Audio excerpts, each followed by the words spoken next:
Valley. Oh, wow. We got Pittsburgh. Oh Good my morning, gosh, I Pittsburgh, love St. it. George. It's warmer there, I'm pretty sure. Newcastle, Newcastle. Maine, formerly. Oh, now see, I never knew that Newcastle, Maine used to be called Sandy, Utah. That's great. I love That's it. what you meant, Leah. Welcome. We got We Salt have Lake, Provo, Heber. I grew up in Heber. My people invented Heber. I'm my own fourth cousin. we have somebody here from Mongolia. Are you kidding me? Saratoga Springs, Mongolia. Wait, Peter, are you in Mongolia or are you from Ulaanbaatar. there? I know Peter. Wow.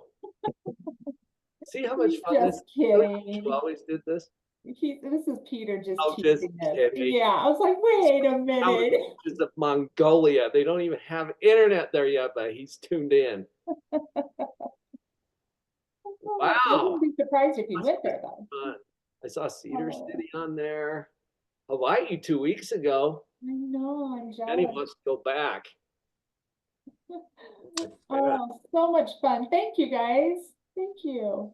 Hey, and it's 10 o'clock now, Kelly. Yeah. We So can run. let's get started. Let's do a couple of just our regular announcements. First of all, welcome. Welcome, everybody. We're so happy you're here. We're so excited. We've been chatting, and this is going to be a good one. They're all good, but this is just really going to be fun. So we're so excited that you're here and excited to get going.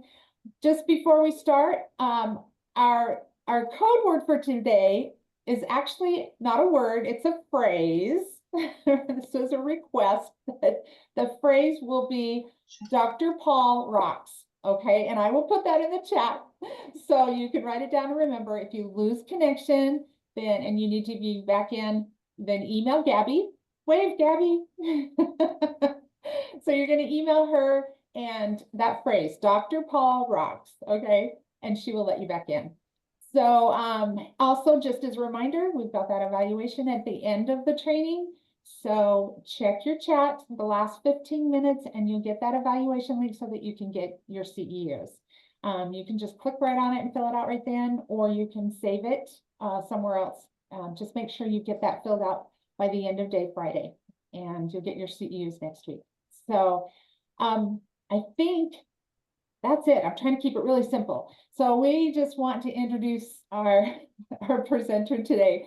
Like I said, this is going to be a fun one. So Dr. Paul Jenkins is a PhD, he's a psychologist, and he let me know that he has 3 decades of clinical experience. He's been in the trenches with all of us, and so a wealth of information that we have today. And I'm really excited about this subject of positivity because I think that it's a game changer for all of us if we can really step into that. And I'm excited to learn more about it.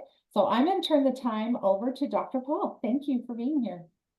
Oh, thank you, Kelly, and welcome, everyone. Thanks for checking in the chat. That is fun to see where you're coming from. I was chatting with Kelly before we started that the borders have come down. We can interact from literally any place on the planet. And what a blessing that is. I think it really increased the possibilities for us to connect and to make a difference. I am a psychologist. I got my PhD in clinical psychology from Brigham Young University, which is in Utah County, if any of you are unfamiliar with where BYU is. And that was decades ago. I'm getting older. And I've noticed that as I get older, time accelerates, and I'm getting really clear about what's most important. Some of you might be at the age where you know exactly what I'm talking about. And my job, this is so cool, you guys. My job is to illuminate the obvious. This is cool. I get paid to tell people things that they already know or to show them things that they already see. But there are obvious things that are completely unnoticed. So go there with me for a minute. Obvious, but unnoticed. Like your shirt. Can you feel it? Oh, now you can feel it, now that I call it to your attention. But you didn't notice it until I said something, unless it was bugging you. You know, when you got that little tag or something that's itchy, and then you notice. But most of the time, your brain just tunes that out. One of the things that we're going to get into a little more today is the proper operation of the equipment of your own mind. And most of what's going on in your mind is in this space. It's obvious, but unnoticed. Here's another example. The fact that we're speaking English. Did anybody notice? Obvious, but unnoticed until it's called to your attention. And now you're like, oh, well, yeah, of course we're speaking English, Dr. Paul. What other options are there? Well, that's a pretty good question. There's a lot of other options. I just started Duolingo in Espanol. I'm like 14 days in. Okay, so it's very poquito still, but I'm learning, and I'm fluent in Finnish. Mutta jos minä puhun teille suomeksi, täytyy ymmärrää sitä. Oh, see, when I shift into Finnish, you're like, oh yeah, this isn't English. But usually when you're talking to someone in your native language, you don't even notice that you're doing it. It's obvious, but unnoticed. Are you with me on that? So what we get to do today is in that realm. Most of what's going on in our own mind and in our clients' minds and in the parents' minds is obvious, but unnoticed until it comes to your attention. So my job is to eliminate the obvious. I believe that that's our job. It's not our job to fix people's problems. Have you noticed that you can't? But as we help them to see the processes that are going on in their own mind, it puts them in a very different position. So I've got a couple of visuals, and don't worry about taking too many notes. I mean, take notes. Here's my invitation to you. Take notes about what you realize. Okay, not what I say. I get quoted on things that I'm pretty sure I never said. But take notes on what you hear or what you realize as you're going through this, because your own experience has positioned you perfectly to learn whatever is next for you. And it might be very different from somebody sitting next to you. I know, sitting next to you in Mongolia or St. George, right? We're all sitting next to each other right here in this room, okay? I can only see Gabby and Kelly and Beverly and Katie because they've got their cameras on. You are welcome, by the way, to have your camera on and to be as fully present as you can be. We're going to be using the chat. We're going to be using the Q&A. In fact, let me just mention that before I get to my slides. The Q&A is open. You can find it on the three little dots that say more, okay, on your Zoom screen.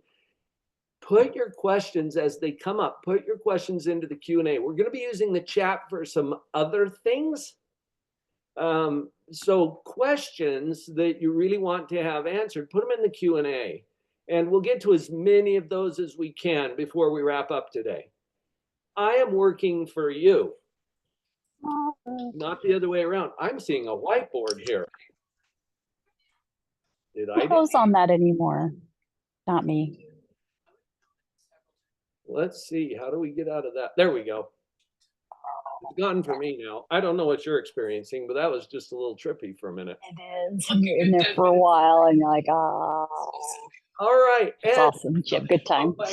And also, keep yourself on mute unless you're speaking.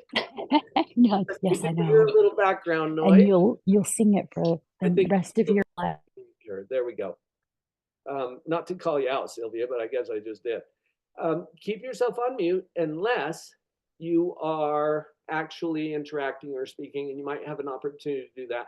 We've got a lot of people here in the meeting, and so the background noise is very helpful to keep that muted. All right, I think we've done the housekeeping. Let's get to what we came to talk about today. All right, and I'm on my laptop as well, so.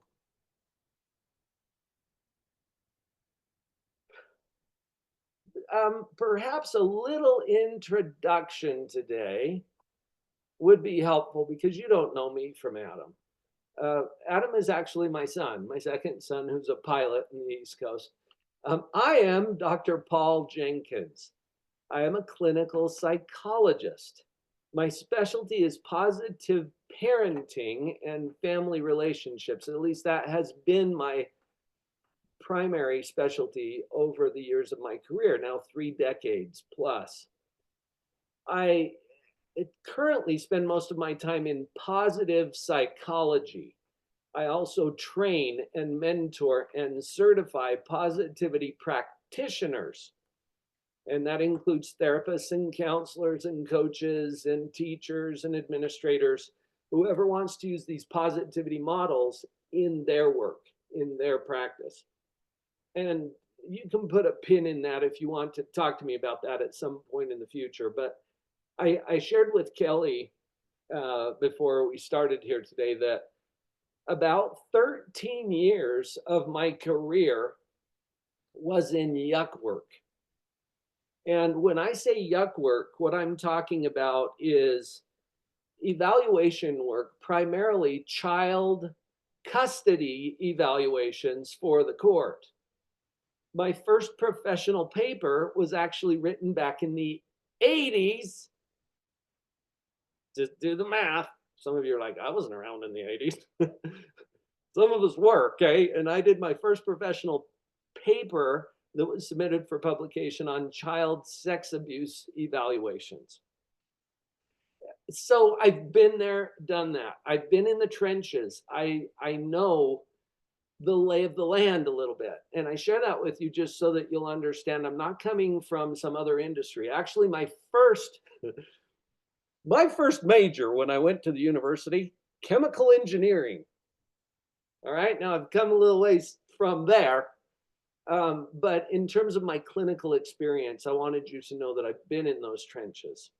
I've worked on inpatient units. I worked on a sex offender unit. I worked on a murder unit for juveniles. Yeah, those words shouldn't be in the same sentence, I know. Everybody on the unit under the age of 18 and had killed at least one person. So I've seen crazy stuff. I've shared with a lot of people that after 3 decades of clinical experience, you can't shock me. I have heard some of the darndest crap you can imagine. Are you with me? And I know you have too. So we're going to put that into a context based on a model of positive psychology. Now, a lot of times you'll hear speakers. I'm a professional speaker too. And in the speaker industry, sometimes we hear these motivational speakers or gurus on the stage who say, just think positive, which is so annoying.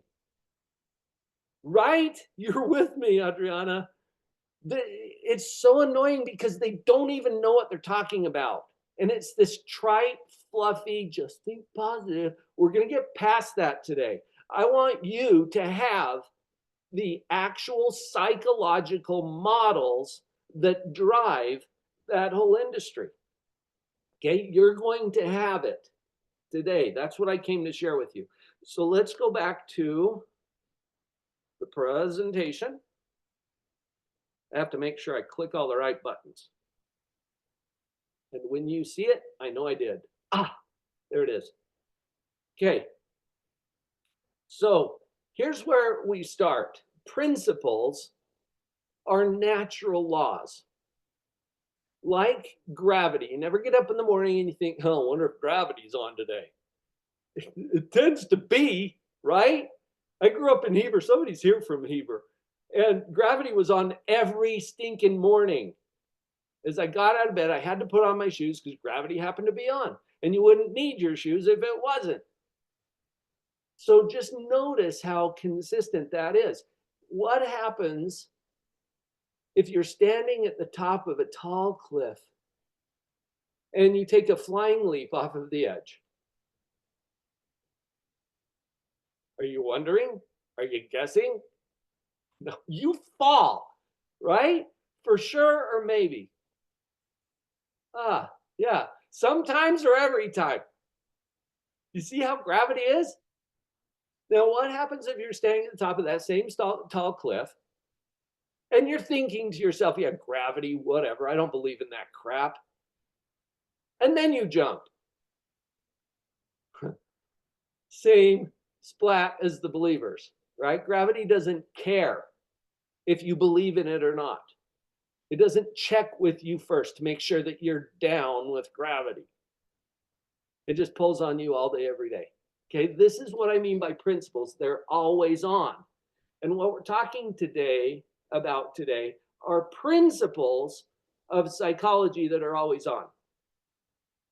Okay, so here's a friend of mine. This is Aaron Linsdau. Aaron is certifiably crazy. You know, he always appreciates it when a clinical psychologist declares him to be crazy in front of a room of people, especially clinicians. But here's what he did. Aaron trekked solo from the Hercules Inlet on the coast of Antarctica to the South Pole. A distance of over 700 miles, he did it solo. See why I called him crazy? And I was interviewing Aaron on my podcast. Now, listen up. I'm going to share the audio from that interview because he says something that I would love to have you notice.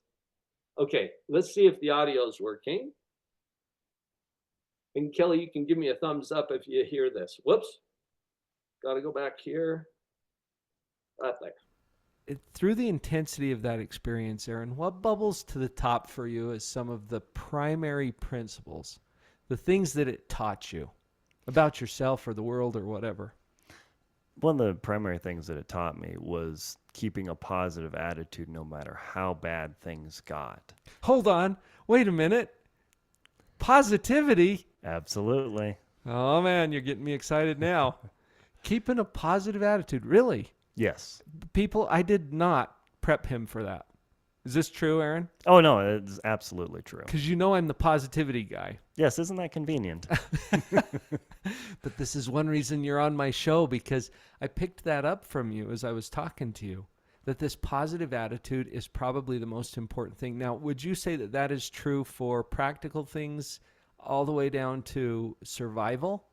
Oh, yes. Actually, survival, when you think, oh, I've got to survive, you think food, water, shelter. Water is the number 4 on the survival list. The number one thing, if you wish to survive, is a positive attitude. Because if you decide that you aren't going to make it, food, water, and shelter are completely irrelevant. Wow. That is a really great place for us to take a break, because, folks, I want you to just ponder that for a minute. And then we'll dig in a little deeper as we come back from this break. Stick with us. This is Aaron Linsdau at Live on Purpose Radio.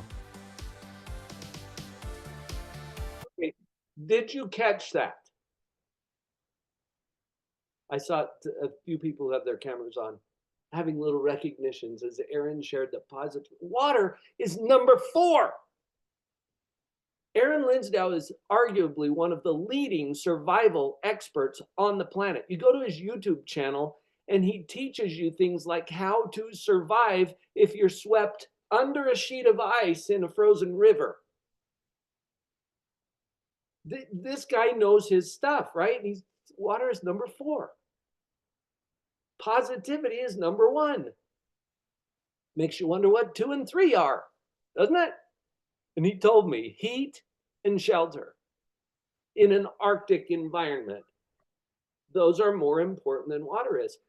Positivity. And Aaron shared this with me. In fact, this is bonus material now, you guys. You get the bonus material, okay? Because you work for the Children's Justice Center. All right? So that's good enough. The Aaron told me that there was a man who had wandered. He lives in Jackson, Wyoming. Okay, Jackson Hole. You've heard of that. And there was a man who was lost in the woods outside of Jackson. I thought Jackson was in the woods, but whatever. He was found 72 hours later. The man had died out there. But the puzzling thing was he didn't have any severe health condition. He had adequate clothing. He had food and survival supplies on his person. And he died. They brought him in 72 hours later. A woman was lost in that same area 2 weeks later. This is in the winter. And she walked out under her own power 72 hours later, wearing only running shorts and a t-shirt. What the heck? And what is the difference? Well, she was a woman. Well, I don't know. In all fairness, we did not interview the dead guy. So not sure, but Aaron is convinced that once you believe that it's hopeless, it is. In fact, that's the first thing I told you. He has a video about being swept under the ice sheet on a frozen river. He says, step one, don't panic. And most people, that's the first thing they do. He says that's the worst thing you could do. You've got up to about a minute and a half to solve this. Don't waste it panicking. And that's if you can hold your breath that long. So anyway, I've made a big enough point about that. Positivity. But what does it mean? Because like I said earlier, a lot of times people throw that term around like this trite, fluffy, motivational speaker thing. So let's get back into what positivity actually is. This has been my life's work as a professional psychologist. And here's where we're going to go first. So this is one of those obvious but unnoticed processes that's going on in our mind. And I've labeled it metacognition. As clinicians, you have encountered this term somewhere in your history or in your training, yes? And some people forget what it means. A lot of the audience that I speak to, they've never heard it before. So if we break it down, cognition means thinking. Metacognition is a higher level. It's thinking about thinking. And notice, pardon me, I'm going to stay hydrated. I invite you all to do the same. Take care of yourself, okay? Notice in this moment that you can do this. Metacognition. You can think about your thinking. Now be careful with it. You can hurt yourself. But notice that you can do it. And some people are even like, thinking about thinking? What's he talking about? I can't think about my thinking. You're doing it right now. When you think about what you're thinking about, that's metacognition. Okay? Now, this is really important. I invite you to turn that on. For the next hour to 90 minutes, we're going to be using metacognition to identify and recognize and maybe get into a higher level control over what's going on up here. This is extremely important to you personally. And it's essential for those kids and for their parents and for the people that we work with on a daily basis. So we're going to start with you. As you understand those processes, it puts you in position to help others to do the same thing. And that's why therapy and counseling and coaching are so effective. That's what we're inviting people to do. I've been in the business for over 3 decades now. And I don't think I have solved anyone's problem. Is that fair? I have assisted thousands of people to solve their own dang problem. And I got enough of my own. Okay, so I don't need to take theirs on. And that, in fact, that's a recipe for burnout. If you take on their problem, you're going to burn out.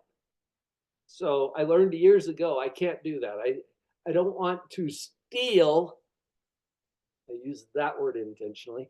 I don't want to steal their problem. They need it or whatever their life is stacking up to be. Okay. All right. That'll make more sense in just a minute. Let's get back to our model. As you turn on the metacognition, whoops, I need that screen. There we go. As you turn on the metacognition, you will start to see some things that are obvious, but unnoticed. It's my job to call them to your attention. What you do with it after that is totally up to you. So let's take a look at what those processes are. All right. Here's the beginning of our model. It is what it is. We'll just pause there because that's also annoying, isn't it? Depending on who's saying it and why. You hear it all the time, right? It is what it is. All it means for today is where you are, what's going on, who you're with, what you have, the way things are right now without changing a thing. It is what it is. This is going to make a little more sense if I put it into a context for you. So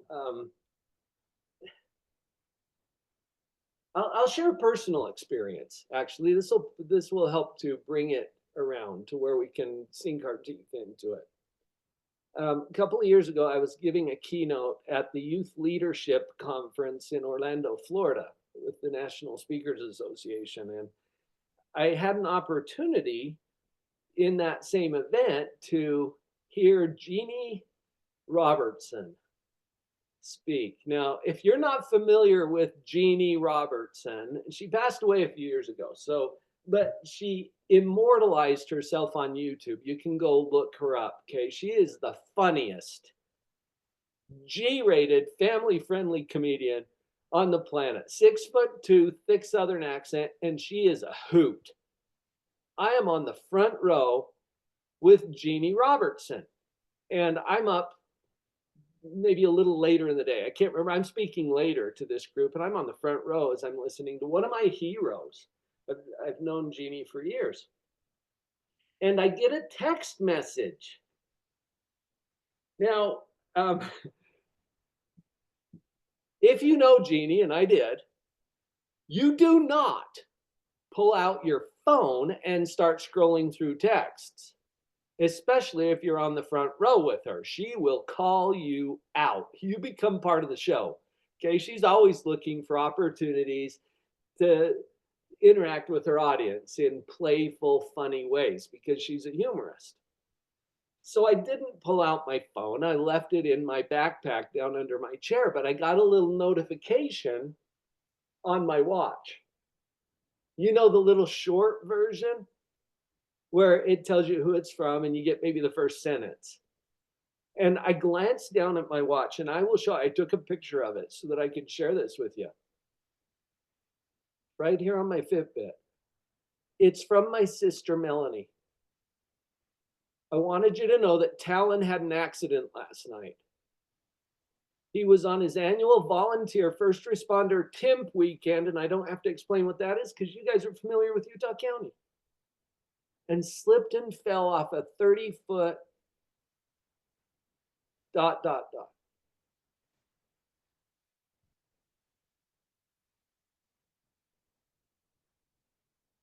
What does ... mean? Anybody know? There's more. Yes, there's more, but you don't get it here. You have to go to your phone. I'm not going to go to my phone. I don't want to have that conversation, especially right now with Jeannie. So I wait, because if you get up and leave, you have the same conversation all the way out. She's like, did I offend you? She was almost done anyway. I can't remember what she said because I'm a little distracted at this point. This is Talon. He is married to my niece, Katrina. That's their little baby Sage. This picture was taken about 2 weeks before the accident. Now, where is your mind going? And I can tell you exactly where my mind went. My father lost his dad to an accident when my dad was only 5. Plane crash. I know you hear about those. Well, that was his life. Good friend of mine crashed his plane in Utah Lake about 15 years ago, leaving his wife and family without a husband and father. And now I'm getting this text from my sister.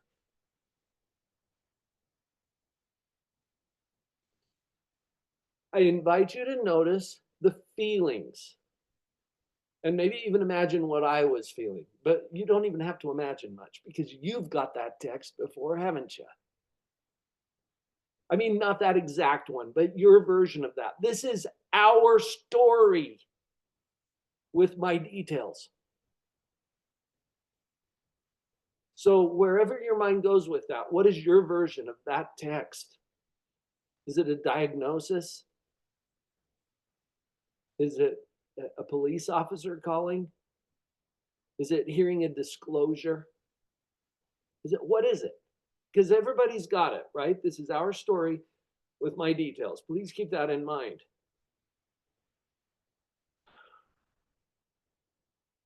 Jeannie finished up. I slipped out into the hall because I've got a phone call to make, right? But first, I'm going to check my text messages, right? I got to see the rest of the message.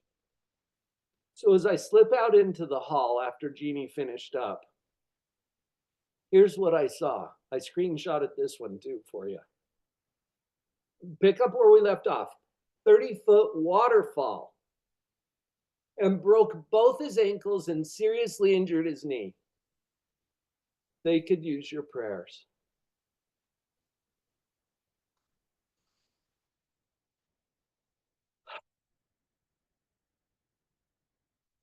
All right, how did you feel when I shared the rest of the message with you?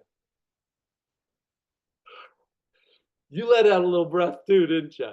Number one answer, relieved. Relief. Charlene just put it in the chat. Relief, right? Now, were you pretending to be relieved? No. I invite you to notice that. You weren't pretending. You're like, oh, I'm glad it ended this way, right? In fact, just by the show of hands, and even if your camera's not on, who's feeling good about this outcome? What is wrong with you people? Did I mention 2 broken ankles? And you're feeling good about this. What is wrong with us? Nothing's wrong with us, okay? But I want you to see what's happening. And Kristen, you're like, I'm feeling good because I thought he was going to die. Adriana, he's alive. Wife has 2 people to take care of now. Feeling slightly better. So notice, I just invite you to notice that you felt something. You weren't pretending, neither was I. I was so relieved. I called Katrina, his wife. I called her immediately. I said, sweetie, I just heard what happened. She said, thanks for calling, Uncle Paul. We just feel so blessed.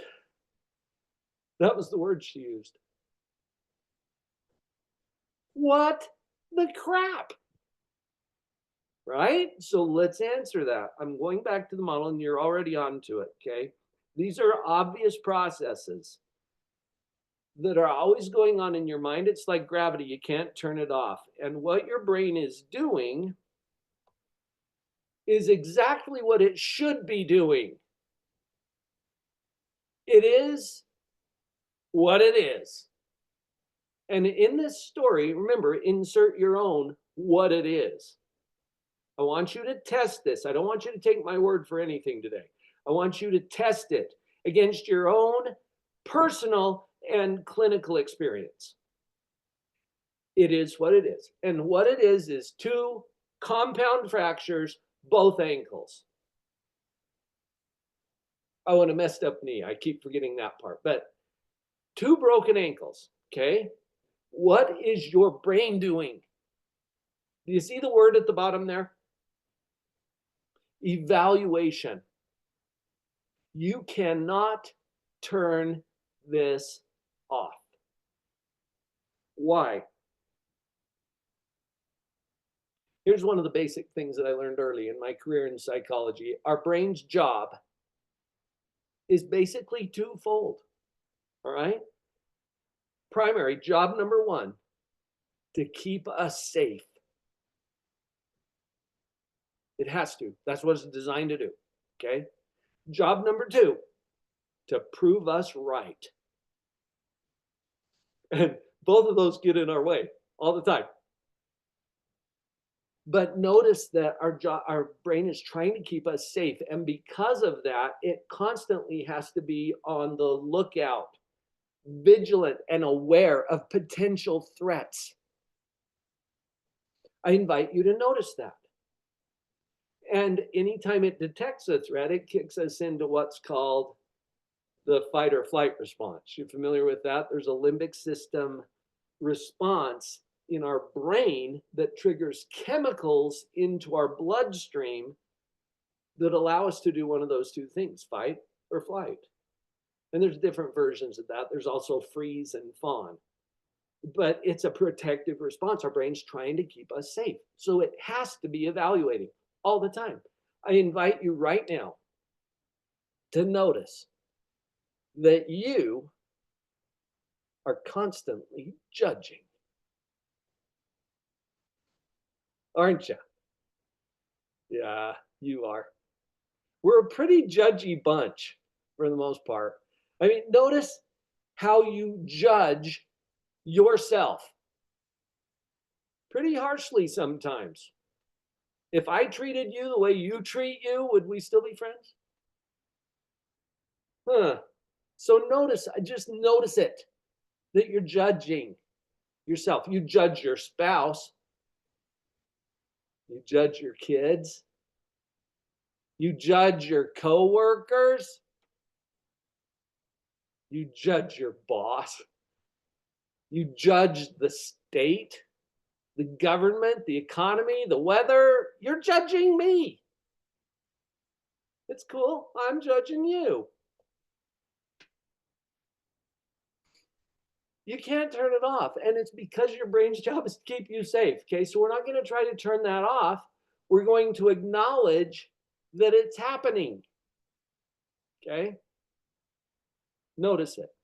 Now, the word evaluation implies judgment or comparison. Okay? So here's an example of a judgment question, an evaluation question. Am I a tall man? Anybody want to take that one on? Go to the chat if you have an opinion about that. Am I a tall man? No. Kristen says no. Adriana is shaking her head. Under 6. Average. All is relative. Yes. Wait, some of you are saying yes. Some of you are saying average. Rachel says no idea. Really?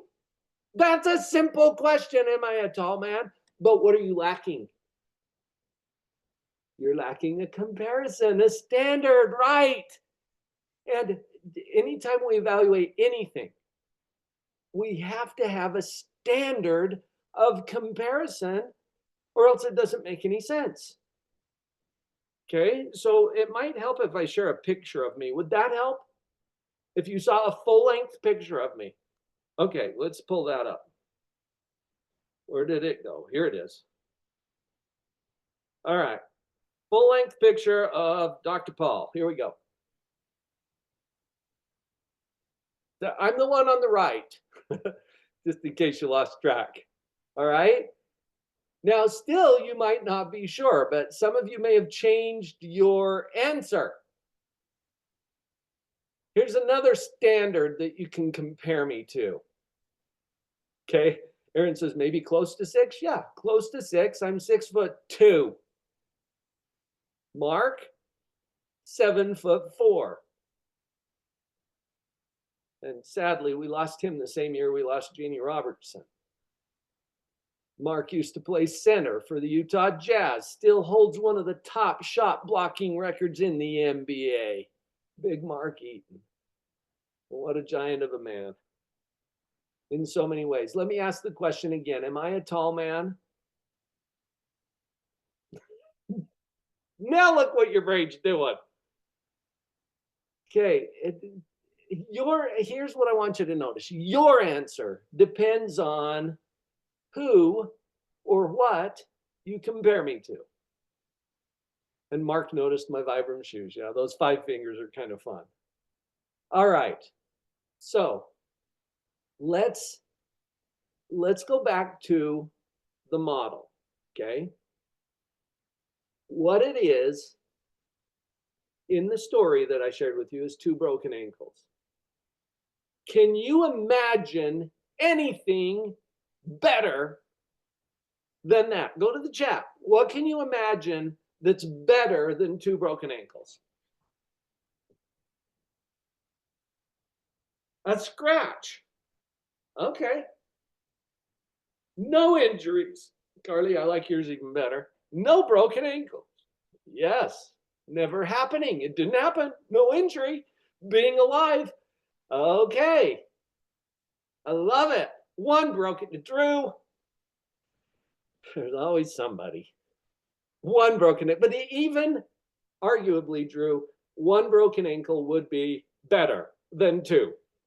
Right? 1 broken ankle. Not having fallen in the first place. World peace. A broken toe.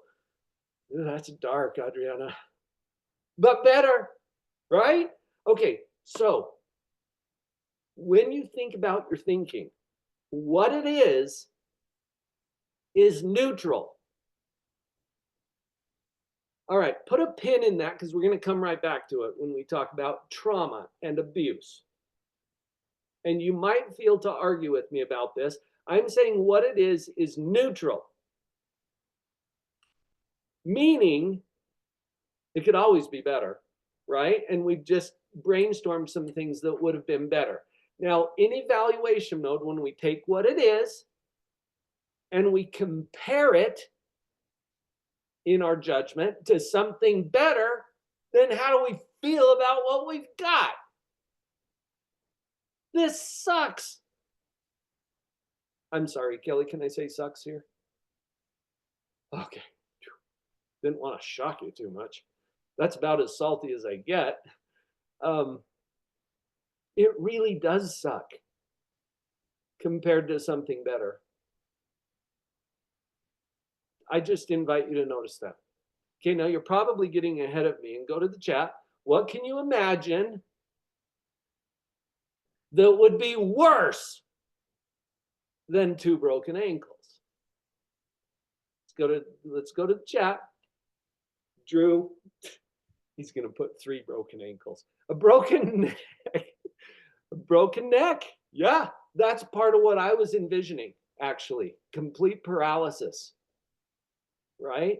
A brain injury. Yes, being paralyzed by it. TBI. You agree that would be worse, right? That's not where my brain went. Do you remember where my brain went? Instant death. No. Slow, prolonged, painful, we find him next spring death. I know. I have this sick imagination, but so do you. Come on. You can imagine all kinds of things that would be worse. Becoming a vegetable. All right. Now, when we take what it is, Drew didn't even chime in with the 3 broken ankles. You know what? I was training a group of police officers and they actually said that. 3 broken ankles. I'm like, what? How does that work?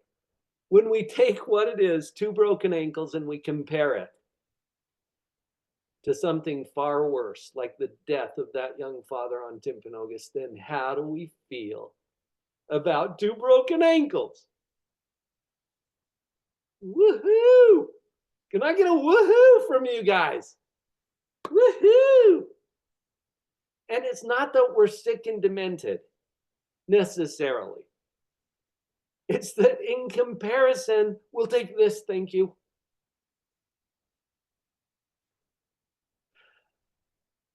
I'm a bit of a puzzler. Love these little puzzles. Anybody know how to solve a Rubik's Cube?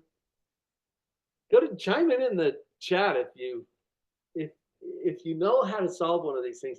I learned how to do this when I was 14 years old. I was on a school bus going to a cross-country meet in the far reaches of Utah, down in the Four Corners area. Atu knows how. Awesome. Heather, gave it to your son? Or you have to give it to your son. Your son maybe knows how to do this, right? In less than a minute. Yeah, I know there are Chinese kids who can do it blindfolded in 3 seconds. I don't know. It's weird. Anyway, I learned how to do this cube. And I'm a little bit of a show off, and so I'm showing people how I can solve this cube. And for me, it takes me about 90 seconds to solve a Rubik's Cube. And my wife got a little tired of me showing off, and so she got this one for me for my birthday. Okay, this one is called Rubik's Revenge. And it is magnitudes of difficulty harder than the traditional Rubik's Cube. And so I mix it up, and I kid you not, that's the last time I saw it solved for 2 years. And this was before the days of YouTube, okay? So at some point, I pick it up off my nightstand, and I'm like, there's got to be a way to do this. And so I blow off the dust, and I go to the source of all knowledge at the time, which was Google. No YouTube yet, remember? I go to Google, there it is. The Rubik's Revenge solution, full color PDF, 26 pages. Here's how you solve it. So I downloaded it, and I followed the instructions. It took me about 3 hours to solve the Rubik's Revenge, and there it is. And that wasn't good enough for me. So I memorized that solution. I practiced it, and I got to where I could solve it in 10 minutes. I would even teach people how to solve the regular Rubik's Cube, and then I would race them, me on the 4x4 and them on the 3x3. And I was having fun. And my wife saw that I was kind of showing off and getting into my destructive pride again. And so for Christmas, she brings this one out. This is called the Professor Cube. Is the 3x3 hard? It depends on what you compare it to, right? For Christmas this year, I got an 8x8. And I can solve all of them. That's how geeky I am about the cubes. I even do a cube tutorial on my membership site. I can teach people how to do it. It's not impossible, but as our brain looks at the challenges that we're facing, sometimes what's kicking our butt is neutral. Now, when I say it's neutral, I don't mean that it's easy or that it's pleasant, okay? What I mean is it could always be better or worse. Is that true? This is where you do not have permission to take my word for this. I want you to run it through your own filters and see if that's true. Because if it's true, then no matter how bad things seem, what? You finish. It could always be worse. Is that true? It could be raining. Yeah, no matter what's going on, it could be raining too. And it depends on your personal preferences as to whether that makes things worse or better. Because the folks in Southern California would love for that to happen, right? And that's a good current example, I saw a video of Palisades, California. Anybody seen this? What's going on currently? The wildfires in California. I talked to one of my clients who can see the fire out of her window.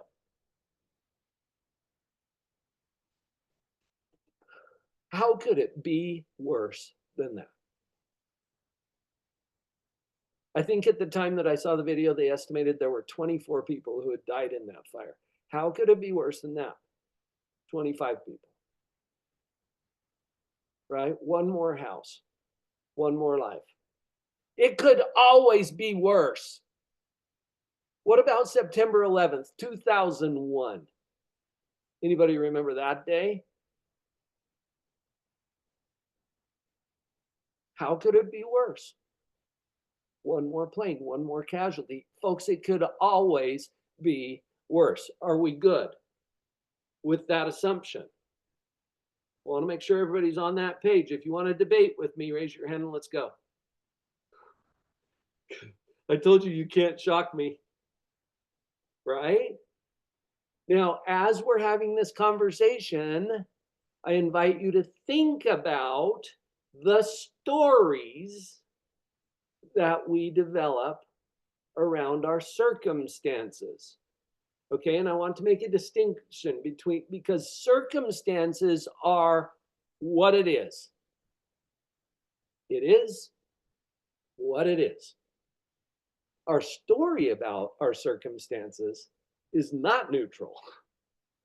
Okay, because we develop a story that, oh, this is bad. And it is compared to something better. Wait. What about child abuse?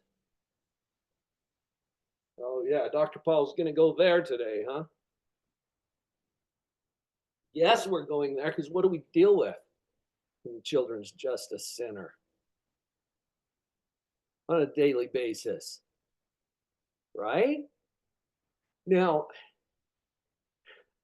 I do not intend for the outcome of this training to be a bunch of people who just don't think it's a big deal. Because you're on the front lines, all right? And we got to deal with this social problem that we have. And I invite you to consider for a moment that even that is neutral.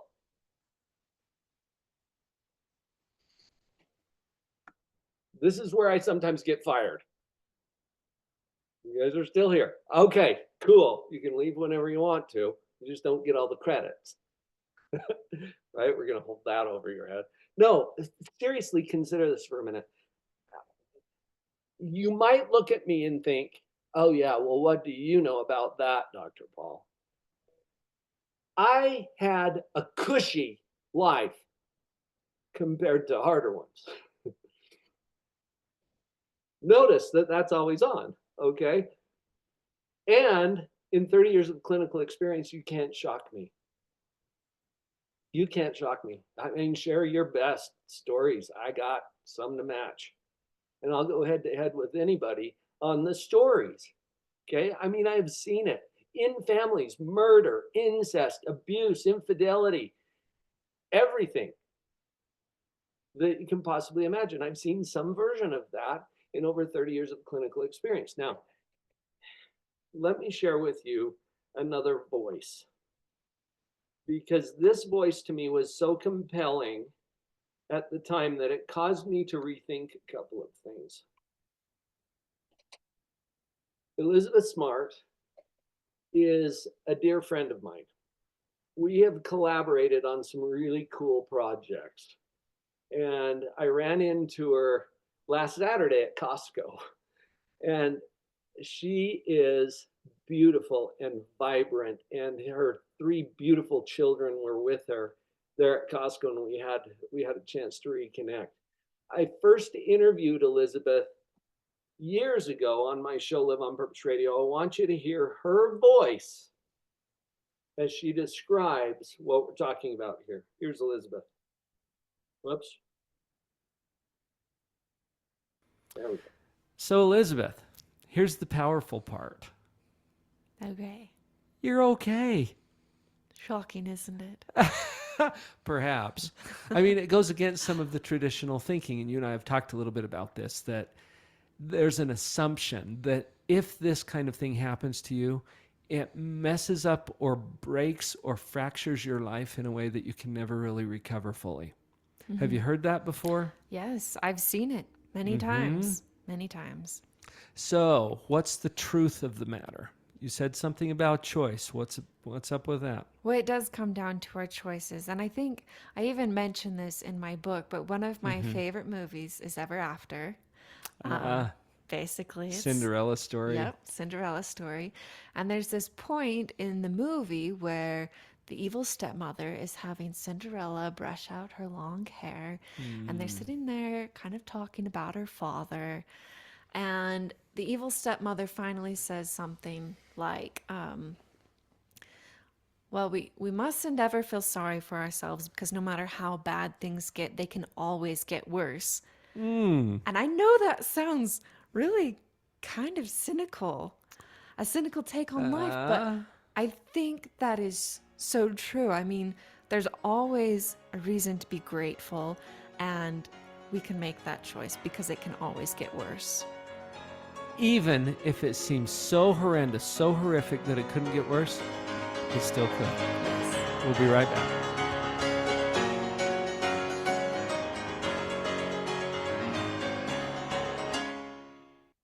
I got nothing on Elizabeth. You guys remember her story, right? If you're not familiar with it, let me bring you up to speed real quick. At the age of 14, she was abducted from her home right here in Salt Lake City. Marched up a mountain in her PJs. She was abducted at knife point, by the way, from her bedroom. Chained to a tree, and then brutally abused in every way you can imagine for 9 months. Now, that's why I say I got nothing on Elizabeth. Compared to that, cushy. My life, easy. Piece of cake. Right? Have I had my problems? Yeah. But compared to that, it seems so small. And we have these traditional beliefs. You heard me ask Elizabeth about this, that you think that when this kind of thing happens, it screws you up forever. No. You know, the day that she was rescued, and I want to share a little story with you about that too. The day that she was rescued, her mother said to her, Elizabeth, these people have stolen 9 months of your life. Do not give them another second. And she took that to heart. And that has everything to do with what's coming up next in our model. But before we get to that, let me tell you a little bit about how this saved her life. This was early in the experience, as you can imagine, and hopefully only imagine, because if something of this magnitude has happened to you, my heart goes out to you, okay? It doesn't get a lot worse, but it could, right? And Elizabeth realized this, and that's why she shared this on the show. At first, she was thinking, as you can imagine, this is the worst thing that could ever happen to someone. And then it got worse. And she found herself thinking that again. This is the worst thing that could ever happen to someone. And then it got worse. You guys, it kept getting worse. And a couple of days in, this was early in her experience, a couple of days in, she realized what I've just shared with you here this morning. It could always be worse. Now, what changed? Her circumstances did not change. What changed is her perspective, because here she is. It is what it is. And as long as she's comparing this to being at home with her loving family playing her harp, this sucks. As soon as her evaluation changed to, you know what, it could always be worse, she felt, and she wasn't pretending, she felt gratitude. Not because she was rescued, because she wasn't yet, but because she could see she was in a better position than what it might be. And that created real gratitude and peace. So put a pin in those two words, gratitude and peace, with what it is, the way it is, without changing anything. That gratitude sustained her, and I believe saved her life. She would say that too. Dr. Paul, Please, Kelly. we just have a great question here that I think goes along with what you're talking about. Awesome. Kayla's asking, how do you help someone understand that things could be worse without minimizing or invalidating their experience? Great question. It is a great question. And Eliana also said, can we get offensive by pointing out the obvious? And the answer to that question is yes, you can offend the heck out of people. When they're in their pain is not necessarily the time to illuminate the obvious to them. In fact, you know from your clinical training that when people experience trauma, they need connection, which includes empathy. Empathy does not necessarily mean you're buying their story, because as a clinician, you have to have some sense of this is neutral. And that's challenging for us as clinicians, because we get into this for the money. Not. We get into it because our hearts are bleeding for those people who are hurting. I'm with you. Okay? That's why we get into it. And so the risk is that we get sucked into their story. And their story is, this is the worst thing that could ever happen to me. No, it's not. But we're not going to point that out in the first session. Okay? I get paid reassuringly expensive fees to teach people this, and they still feel like firing me. Okay? Yes, we have to approach it with empathy and compassion. The first thing that needs to change is here, in my mind, in my heart. As long as I believe that their experiences are extraordinary, I can't help them as much as I can if I know that their experience is neutral. Now, we're going to get to the second part of the model here, and maybe that'll help to clear up what I'm talking about here. When I'm training and mentoring coaches and counselors and therapists, one of the things we talk about is not getting into the pool with them. The pool of their drama and their experience. And if they're just thrashing around in the pool, they could drag you in with them, right? And we know that we're going there if we start taking their problems home with us. If we start believing that, yes, this is an extraordinary circumstance. Let me give you a little bone here, because extreme does not equal extraordinary. Extreme does not equal extraordinary. Can we all agree that Elizabeth Smart's experience was extreme? And then notice that that's only compared to less extreme things, right? I have no idea what people are experiencing right now in Israel, in Ukraine, I visited Kenya recently. I mean, okay, extreme does not equal extraordinary. Other people on the planet have similar experiences. It is neutral because it could always be worse. And that's what Elizabeth realized that saved her life. Now, let's get back to a little more direct clinical application of this. We're not going to lead with, well, it could always be worse. Can you imagine how quickly they're going to fire you? Head for the exits, right? So we lead with empathy and compassion and listening. And sometimes you're in a position where there's an evaluation component to it that has legal implications. And there's a big difference between an evaluator and a therapist. But sometimes you get asked to do conflicting roles as you interview someone who has been abused, for example, because the object is, let's get as much information as we can. And then we shift over to, and we try to do it in a therapeutic way, right? That is helpful to the client.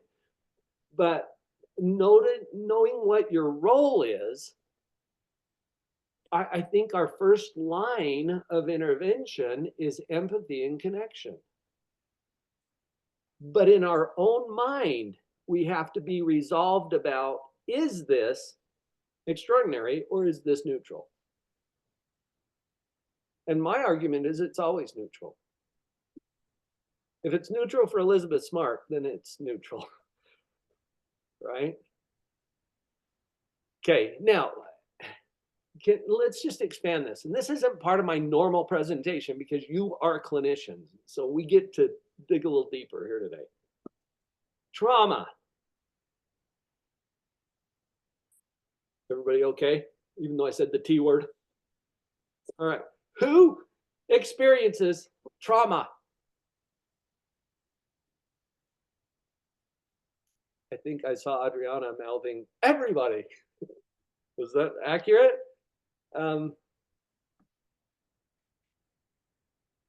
Caitlin says in the chat here, at this point in the training, I think he's using the could be worse perspective as a way of the clinician to stay objective. Yes. And to allow the clinician to maintain psychological flexibility. Yes. And to help you see your own stories. To help you see your own stories. We are the best clinicians when we have a handle on our own stories. And we all experience trauma. That's where I was going with the trauma concept. We all experience trauma. Is everybody okay with that? Now, there's a bit of a trend out there, especially in social media, to compete a little with trauma because there's big T and there's little t. Really? Big T's are only big compared to little ones. And little T's are only little compared to big ones. It's all T. It's all trauma. And our body and brain are designed to handle and heal from trauma. Let me say that again.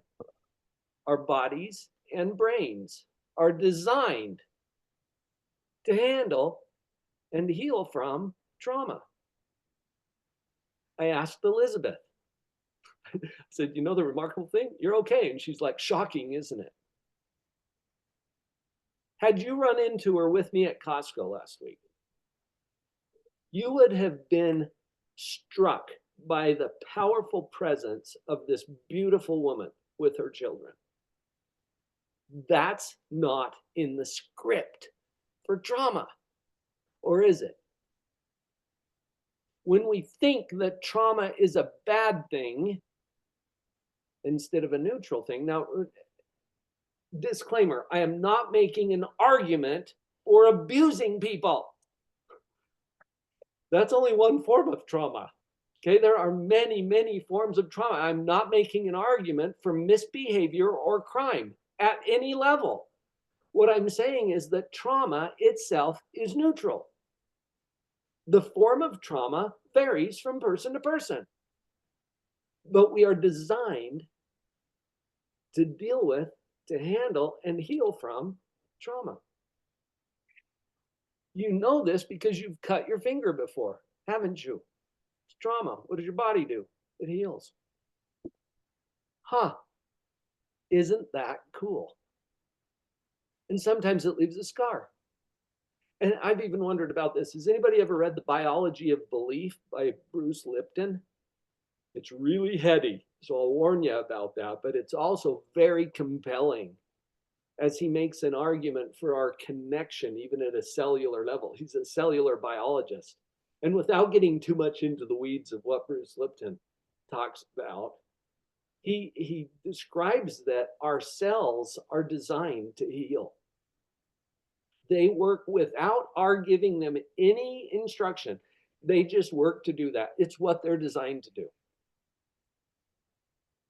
That's good news, folks. And I think we have a tendency sometimes in the clinical industries, we have a tendency to elevate trauma almost to a position of deity. It's like we have to bow down to this thing, this entity. No, we don't. We are designed to handle and heal from trauma. And you have no business being a clinician if you don't believe that at some level. Otherwise, our whole industry would be futile. So let's not buy into some of the traditional stories. All right. How we doing? Still okay? Remember, the Q&A is open, and if you've got a specific question, go to the Q&A. I know there's some stuff popping up in the chat, and I'm not sure if any of that is direct questions for me, so go to the Q&A if you have a direct question or topic that you want to flesh out a little bit more as we move forward. I've got one other part of the model that I have to share with you, but I promised myself coming here today, I am going to give you two very specific, very doable tasks. Okay, just call it your homework if you want, or if you've got school trauma still, then call it a fun activity. Whatever you want to call it. All of the homework, in my opinion, is optional. Okay, you can do it or not do it, and not doing it is always an option because you can keep having whatever kind of life you're having. Totally an option. All right. Having said that, let's get to that first, and then I'm going to share the rest of the model with you. All right. Oh, I remember, as I see Elizabeth's face again, I remember that I wanted to acknowledge that her positive evaluation of her circumstance, which was extreme but not extraordinary, her positive evaluation put her in an energetic position to move forward and create her rescue. The only authorized version of her story is the one that I'm showing you on the screen. This is her book, My Story by Elizabeth Smart. Any other books about Elizabeth Smart are not authorized. So if you want to hear it from someone who is actually there, get her book. And it's a hard read, okay? But she handles it very tastefully. And her second book is even better. It's called Where There's Hope. And I'll just put in a little plug for Elizabeth's books. She even gave me a little cameo appearance in the second book, which was kind of fun. But here's how she created her rescue. And she couldn't have done this had she not got into a positive place with where she was. She understood her captor's pathology enough to exploit it and get them to bring her back to Utah, where the very day that they brought her back to Utah, she was found. She created that. And she tells the story a little bit in her book. Now, that leads us right to the next part of our model.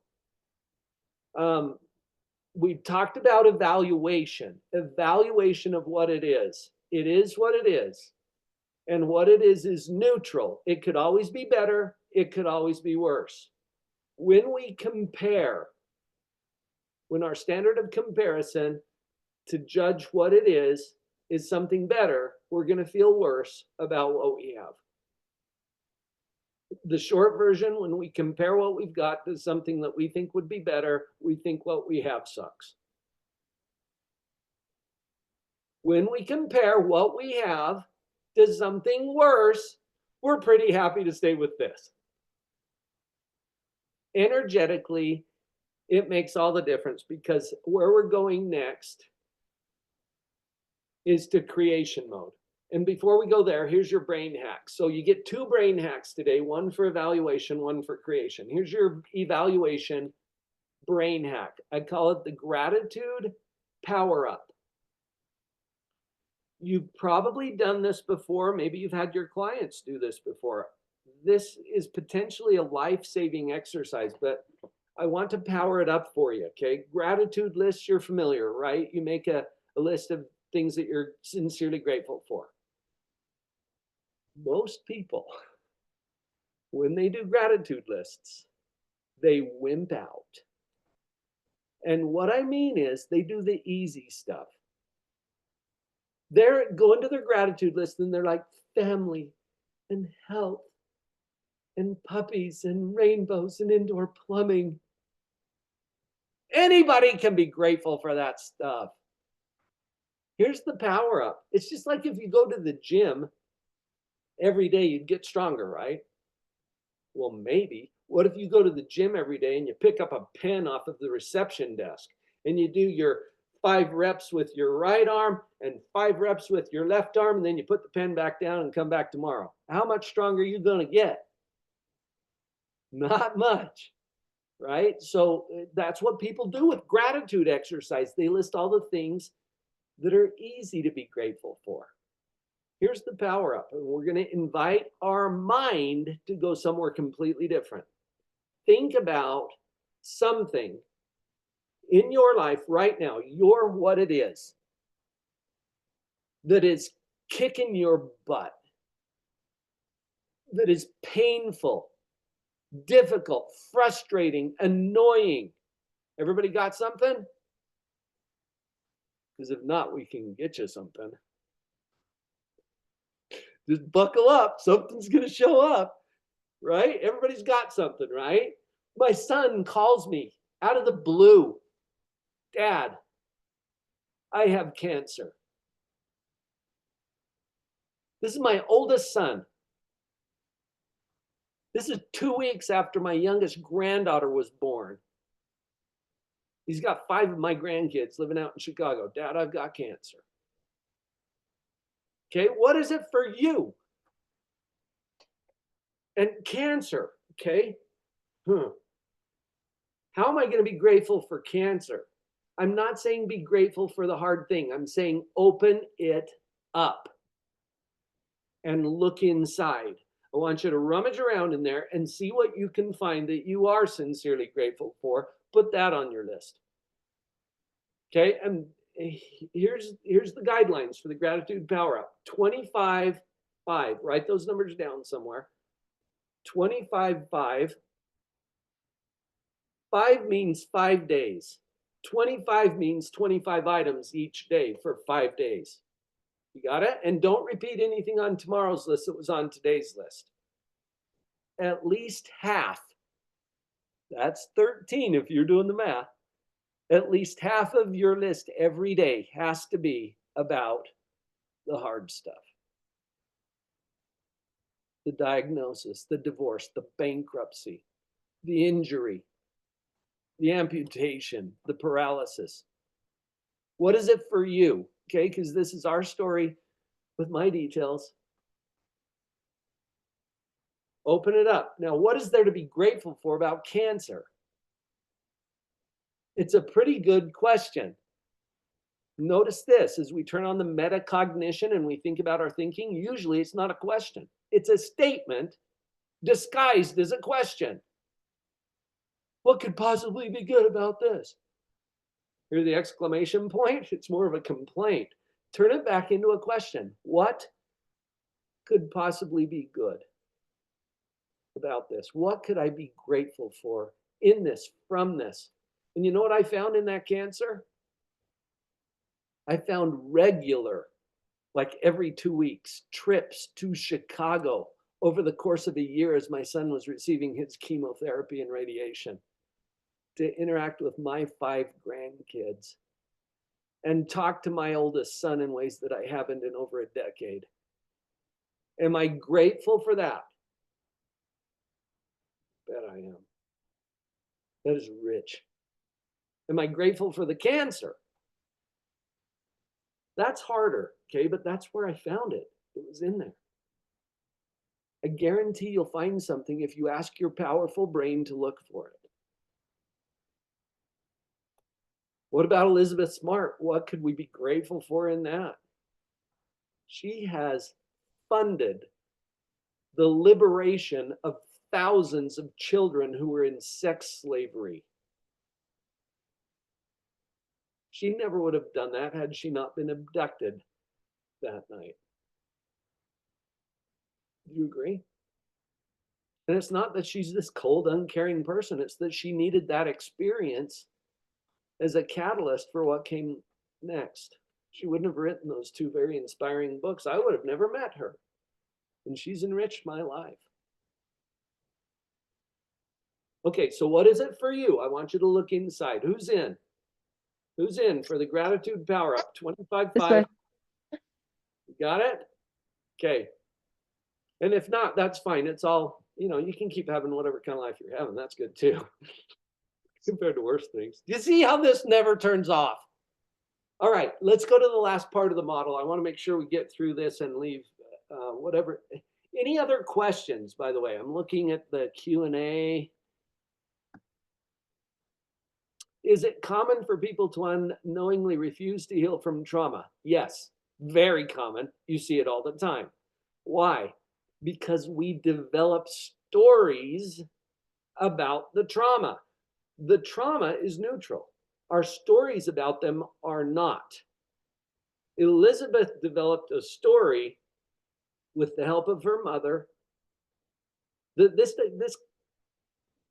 guy, there was a woman involved too, but my captors do not deserve any more of my life.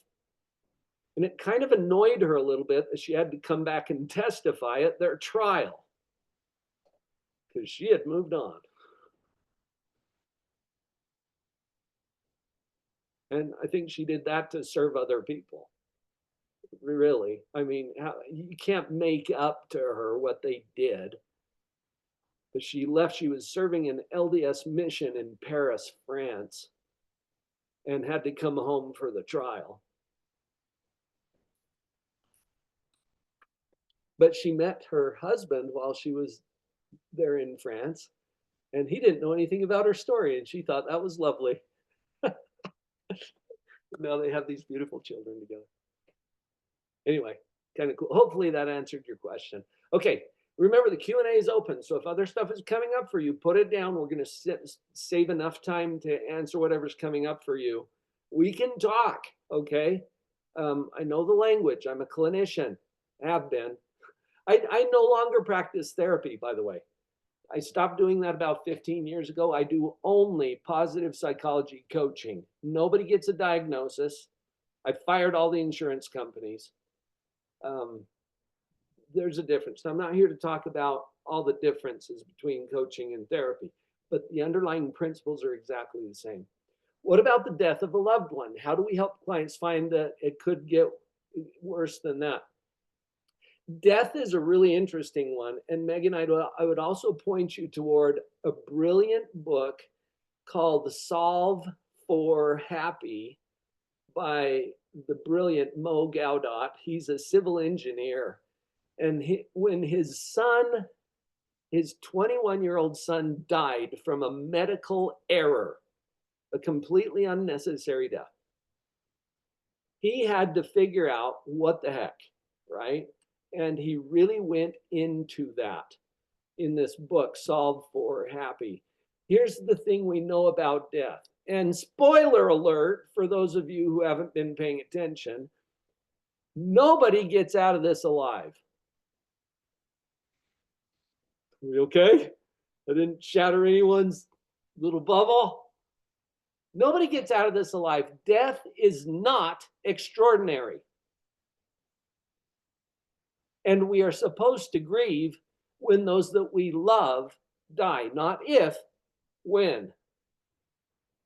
That perspective alone can really help our clients. And I've had clients who really truly believed that this should not have happened, which is psychotic.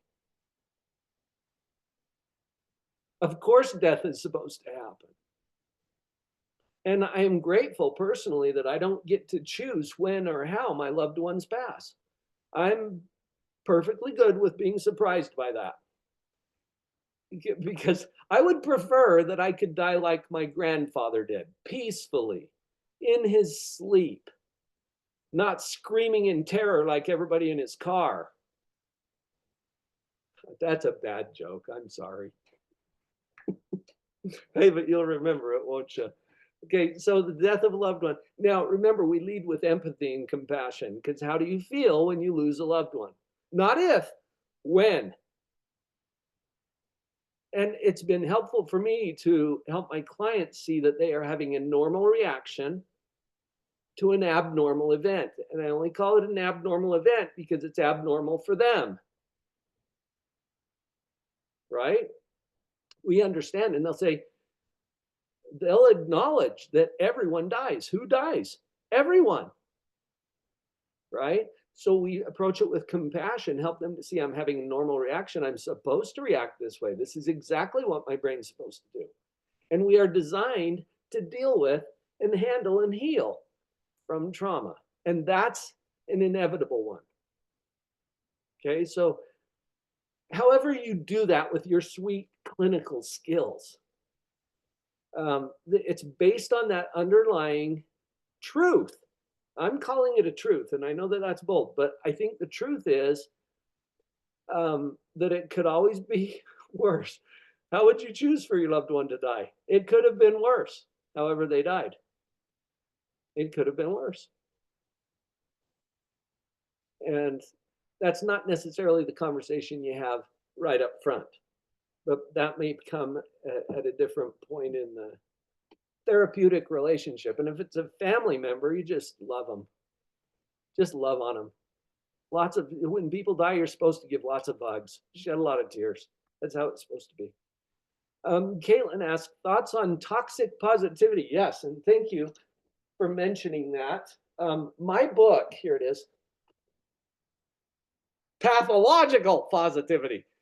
And I've taken a little bit of flack for that title because we know in psychology, the word pathological means disordered, disconnected from reality, crazy, right?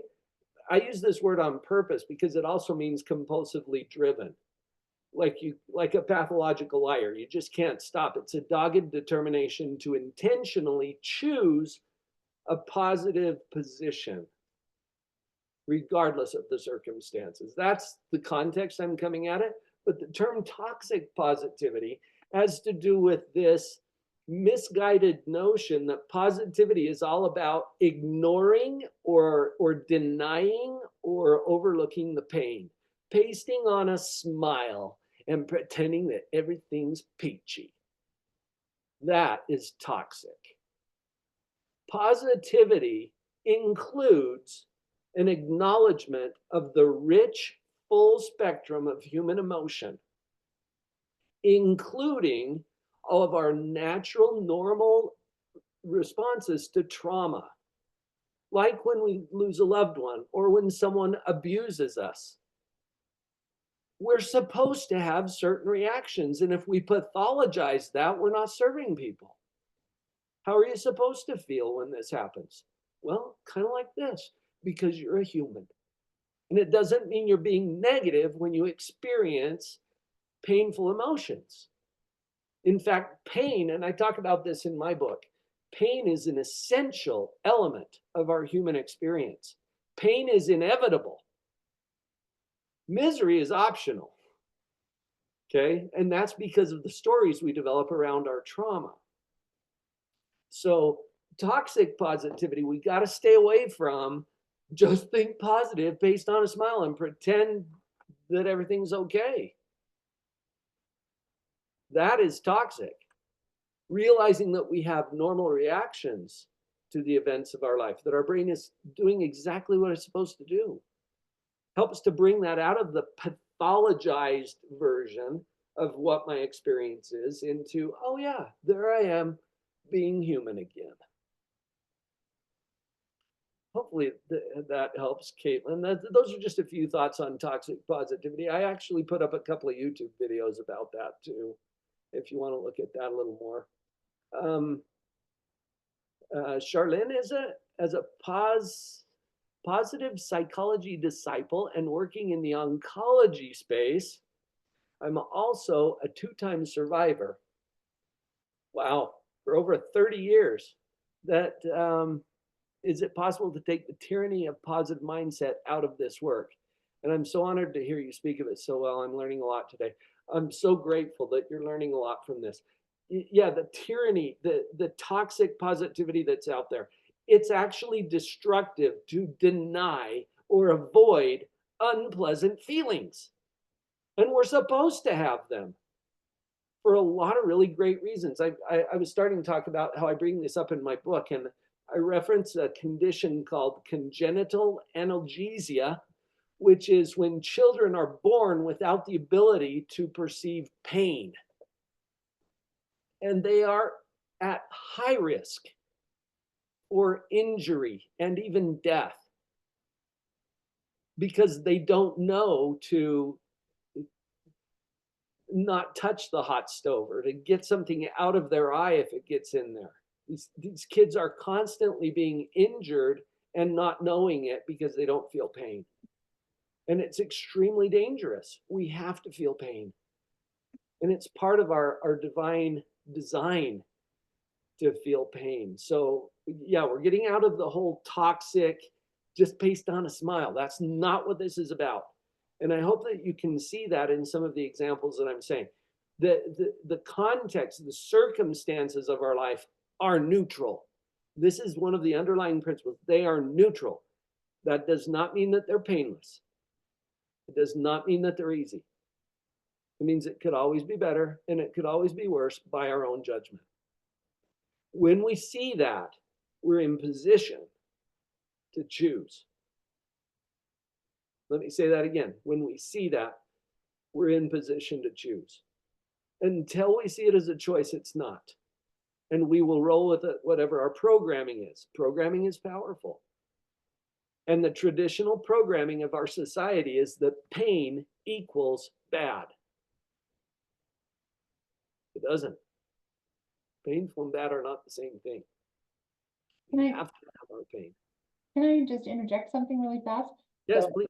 in working with my clients, I do this a lot, especially when they're, dealing with something that they're worried about or scared about, or, going to court or, whatever. And I will work with them and have them say, what is the absolute best outcome? What can you envision that's absolutely the best thing that could happen from this? And then we go to what's the absolute worst thing that could happen? And we talk about that. And then it's like, okay, so it's probably not going to be the worst, and it's probably not going to be the best. It's somewhere in between, and we can handle that. And I have just seen faces change, their whole demeanor about it change, because it's like, oh, okay, it's not going to be the worst. It could, like you said, could be worse, but it's probably not going to be that. And it may not be the best, but it's going to be okay, And it's amazing how it changes their attitude. Yeah. Kelly, a fun little extension of that exercise is that when you come up with the absolute worst case scenario, yeah, but what would make it even worse than that? Right? So this is a little exercise that we can do, because you can't come up with the absolute worst case scenario. You can't. And that's because it could always be worse. And it could always be better. Just put a cherry on top of that, right? Or share it with someone that you love. I mean, it could always be better too. And that helps to, as you were pointing out, I think this is clinically a really helpful exercise for us to realize that it could always be worse. It could always be better. And once we see that, then we're in a position to choose. Because where we are is right here. We're right here all the time. It is what it is. Now you get to choose how you judge it. And so this starts to turn on the lights for people. And for Elizabeth, it saved her life and put her in position to move to creation. And let's get to that, okay? I'm still going to save some more time for questions. Let's see. I think I got to, Chardin, I got to yours. Yes. Okay. So I've cleared the Q&A for now, but fill it up again if you want to. Let's go back to the model. I would be cheating you if I didn't get to this next part. Got to get to it. Okay, we talked about the gratitude power up.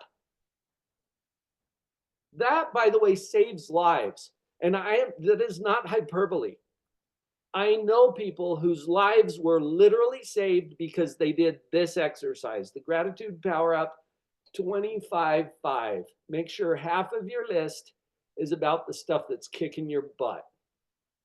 Okay? All right, let's move on. The next process, and you can't turn this off any more than you can turn off evaluation or gravity. It's going to happen, and that's because we are creators. And I invite you to connect with that for just a minute. This is also part of, you hear me referring to divine design, okay? Our brain is designed to handle and heal from trauma. And part of our divine design is that we are creators. And my personal spiritual beliefs are that we are the offspring of the supreme creator. And what would that make us? Well, creators. And notice, it's not that we can become creators someday. We already are. Just like a puppy is already a dog. And we may be immature and we're not very good at it yet, but we are creators. We have to create. So,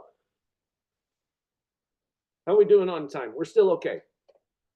We're going to do a little exercise. Now, you can do this sitting right where you are, or if you're in the car, or wherever you're listening from today, or you can get up and go do it if you want to. I'm going to give you 10 minutes. That's all you have, because then we have to wrap some things up. 10 minutes to do this assignment. What I want you to do is use your creative power, your creative genius, any resources that are within your reach in the next 10 minutes to somehow make your life worse. Okay, you ready? No, stop. What did you notice? Would you ever do that? On purpose, I mean. We do it accidentally all the time. You would never do that on purpose, but look how quickly your brain came up with half a dozen ways to pull that off. Yeah, you did, didn't you? You can put some of your brilliant ideas in the chat if you want. How could you make your life worse in the next 10 minutes? Let's see what you got. Retire. Would that make it worse? I don't know. Some people might choose that as the opposite. Take off my blanket. That would make it just a little worse, wouldn't it, Caitlin? Yes. What else you got? Is that all you guys got? Pee my pants. Yes. Now we're getting somewhere. How about jump off of the balcony or step in front of oncoming traffic? Quit my job. Rob a bank. Abuse a child. There are so many ways. Right? Clog up my toilet. You guys are awesome. Slam my fingers if I destroy. Send a text that I'll regret. Yes! Okay, now let's just have some fun with this. Notice that you can make a mess. It's so funny, in the 30 years I've been in practice, how many people have come through my office describing this ginormous mess of their life or their relationships. There's train wrecks everywhere. And I'm like, yeah, wow. I never respond that way. I'm just sharing that with you. Okay. But I'm like, you are a powerful creator. Look, you're really good at this. The part that they're missing is who is the creator of those messes. And I'm not blaming them. No, see, blaming is not the same thing as taking responsibility. In my book, I break down responsibility into 2 words: response, ability.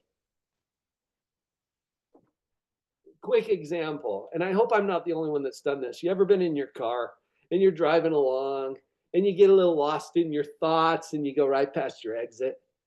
Have you done this? Yeah, I hope I'm not the only one.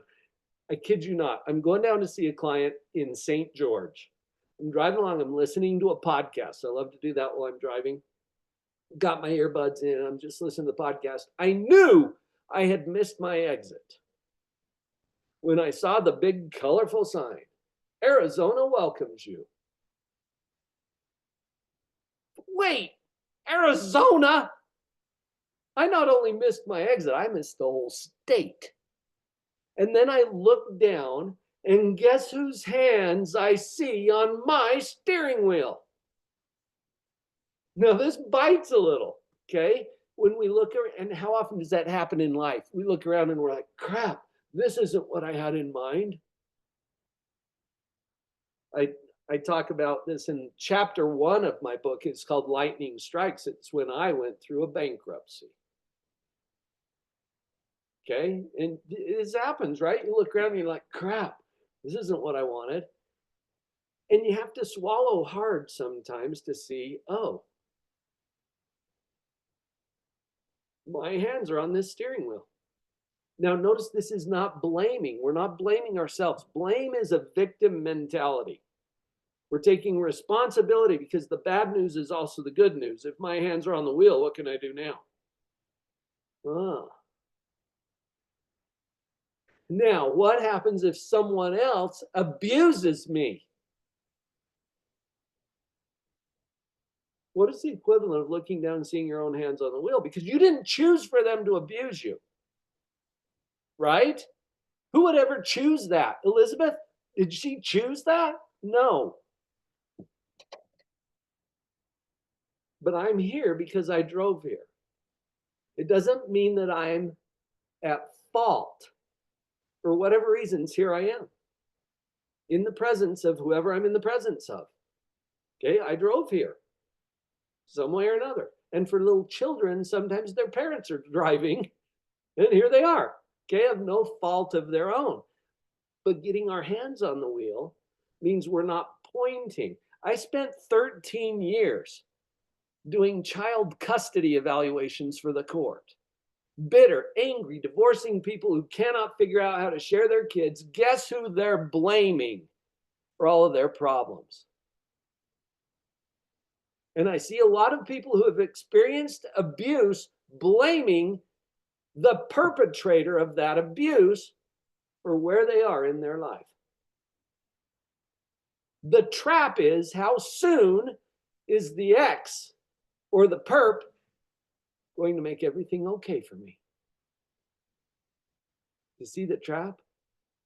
If our fingers are pointing, they're not on the wheel. If they're on the wheel, they're not pointing. The bad news is also the good news. What can I do now? I'm going to take this somewhere. And that's where we're going in creation mode. What is to be? Now, we've already talked about what it is. It is what it is. And what it is might be, I've been abused by my stepfather. What it might be, I just got a diagnosis from the doc. Or my son told me about his. Or I just filed for bankruptcy, whatever it is, okay?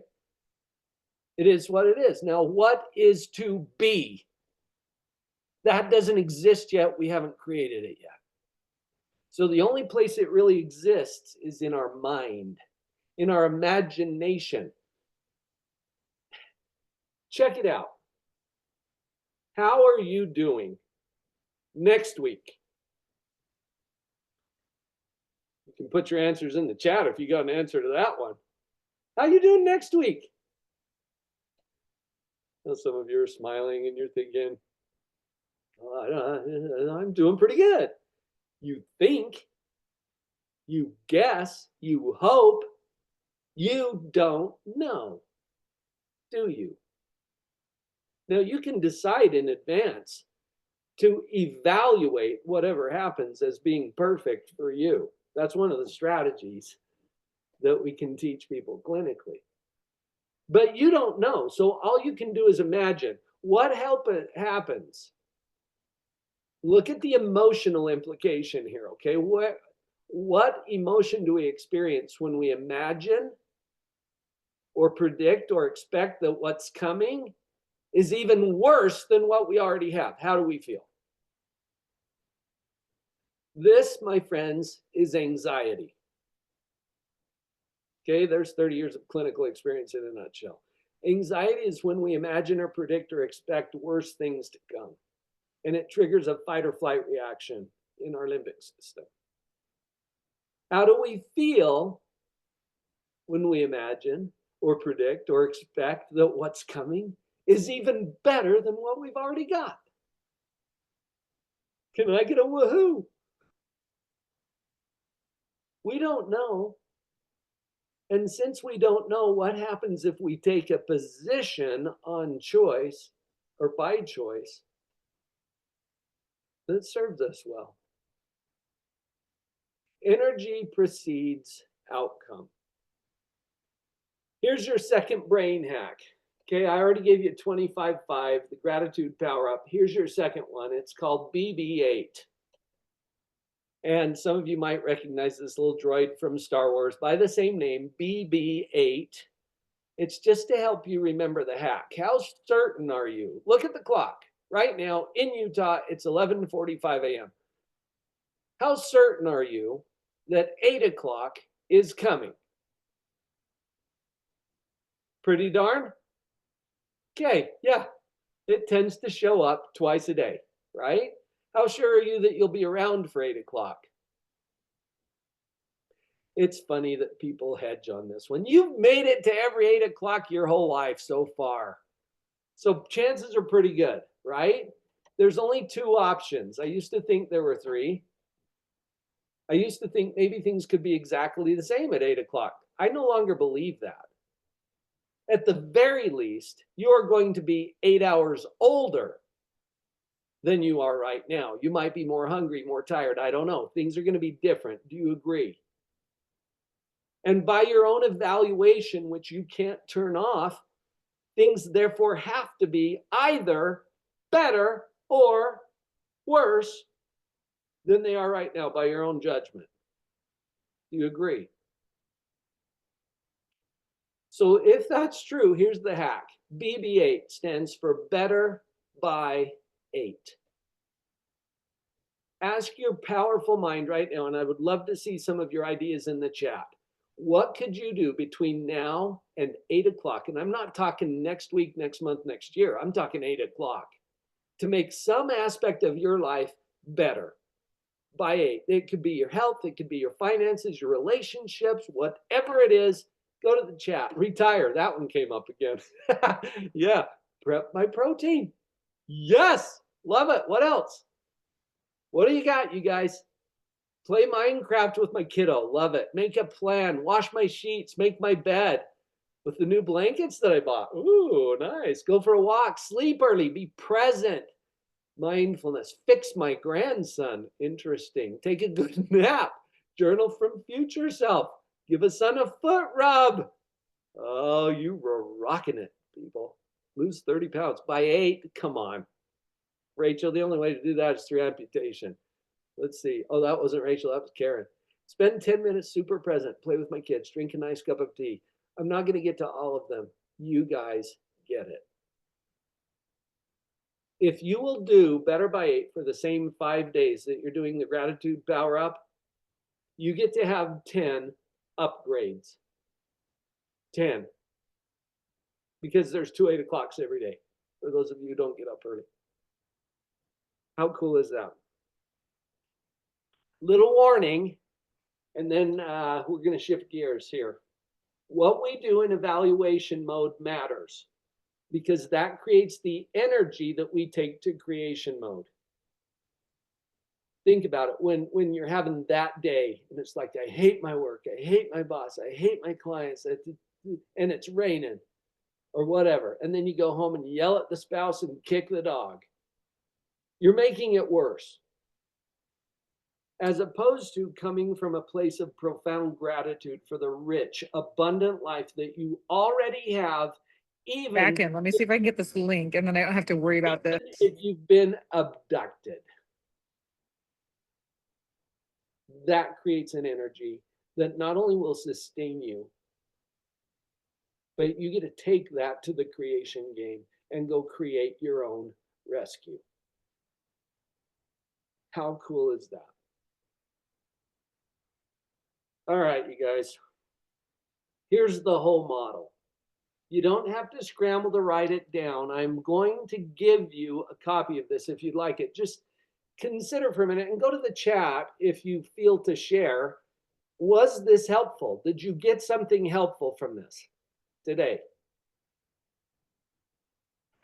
I hope so. Yes, yes, yes. Awesome. At least 4 of you. There's more. Oh, beautiful. Oh, good. Okay. I was hoping that this would have an impact. I am passionate about getting this message out because, and let me just share this with you as clinicians, what it is neutral. How we evaluate it determines the energy that we move forward to the creation game with. And there is so much that can happen. This saves lives. I shared with you earlier, if you look at the model, here, let me go to an actual physical copy of the model real quick, which I'm going to share with you. I'm going to give you a way to get one of these in just a second. It is what it is. When we evaluate that in a positive way and we realize the rich, abundant experience that we have, even in the midst of our challenges, that creates a feeling that I have labeled peace. And the quickest way to get there is gratitude. That's why I gave you that brain hack, the gratitude power up. This is peace. This is depression. When we have a negative evaluation, and this is 30 years of clinical experience in a nutshell, okay? That is depression. That's the human experience of depression. When our life sucks, that's depression, okay? Up top, this is anxiety. When we live in constant fear and apprehension of worse things to come, that is anxiety. This is hope. Hope is the #1 preventative and curative factor for suicide. And we didn't qualify this as a suicide training. Maybe we'll do that another time, Kelly. This hope is the #1 preventative factor, and we know that because the #1 risk factor for suicide is hopelessness. And I've just shown you how you can create hope on demand, regardless of what it is. That's the power of the model that I've shared with you. I am passionate about getting this to as many people as we can. And I'm going to take a few more questions, and I have one more story for you. And a request, because you are in a position where you can help me with this story, not only as clinicians, but in helping me to spread the word. And if you would scan this QR code, if you have your phone, just scan the QR code. If you're already on your phone, open up your browser, go to talk.ac/Dr. Paul Jenkins, spelled with a DR. And do this right now. I'm going to give you about 2 minutes. I promise it's only going to take about 2 minutes for you to give me some feedback about what is working for you in this presentation that I've shared today. What clicked for you? Is this useful? Is this applicable? Give me that feedback. I'm going to compile all of that into a report that I'm going to share with Kelly and the team. And I'm going to use that to help create opportunities for other people to hear that. In exchange for your 2 minutes to fill out that brief survey, I'm going to give you an immediate free download of my mini book, Portable Positivity. This will put you on my mailing list. You can opt out anytime you want. That's not why I'm doing it. It's because I want you to have a reminder of the model. This will take you step by step through the whole model. It's even got a picture of me with Mark Eaton in there. Okay, so you'll get the digital copy. You can order a physical copy if you want. The code, if it asks for a code, is positive. And I'm just going to give you a chance to do that while I go look at some of the questions that are coming up, because I want to respond to those.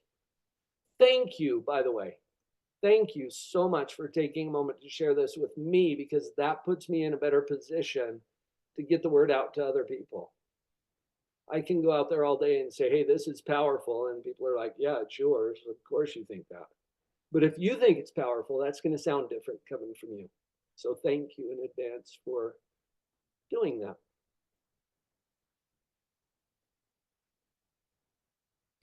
We do have some questions in the Q&A. Yeah. I'm looking at them now. Okay. Raquel's is easy. It says yes. There you go. Yes, that's the answer too, Raquel. I think she was answering your question of, You were responding to, yeah, is this good? yes. What's the website again, Tyler? It's talk.ac /Dr. Paul Jenkins, if you need to go to a browser. The QR code should just take you right there. Yes, and it's on the screen too, if you need a reference.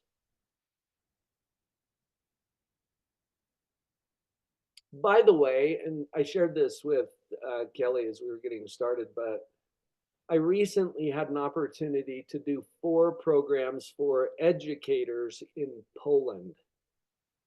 And the whole model, I had it translated into Polish. I had an interpreter. Many of the teachers were fluent in English, and we did a few sessions in English as well. They have been inundated with refugees from Ukraine.